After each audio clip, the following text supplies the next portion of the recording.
السلام علیکم ورحمۃ اللہ وبرکاتہ۔ بسم اللہ الرحمن الرحیم۔ خوشی اور غمی اور دکھ اور سکھ، چین، سکون، بیماری، صحت، یہ زندگی کا حصہ ہے۔ معاشرت کی زندگی ہم بیان کر رہے ہیں، تو اس میں بندوں کو جو کوئی تکلیف پہنچتی ہے وہ خدا کے حکم سے پہنچتی ہے۔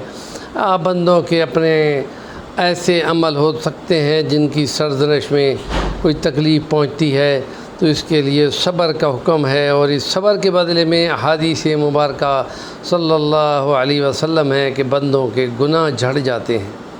اور دوسری، نبی پاک صلی اللہ علیہ وسلم نے بیمار کی عیادت کے لیے جانے والوں کے لیے یہ فرمایا ہے کہ ایسے جانے والوں کے حق میں فرشتے دعا کرتے ہیں۔ تو اس لیے جب فرشتے دعا کرتے ہیں تو وہ بہت ساری کاموں والوں کے لیے دعا کرتے ہیں۔ مسجد میں ٹائم پہ جانے والوں کے لیے دائیں طرف مسجد کی صف میں دائیں طرف جانے والوں کے لیے دعا کرتے ہیں، اور خاص طور پہ جو عیادت کے لیے جاتے ہیں فرشتے ان کے لیے بھی دعا کرتے ہیں۔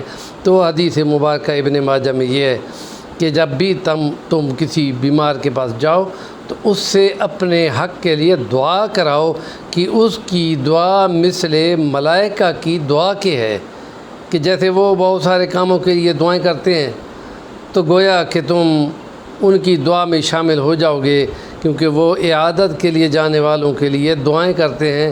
تو تم جب ایسے عیادت کو اپنی کو کنفرم کر لو گے کہ اسی مریض یا اسی بیمار کو جو صبر کے مرحلوں میں ہے اسے اپنے حق میں دعا کرا رہے ہو، ادھر فرشتے بھی دعا کر رہے ہیں، تو تمہاری دعا آمین کے ساتھ ڈبل ہو جائے گی۔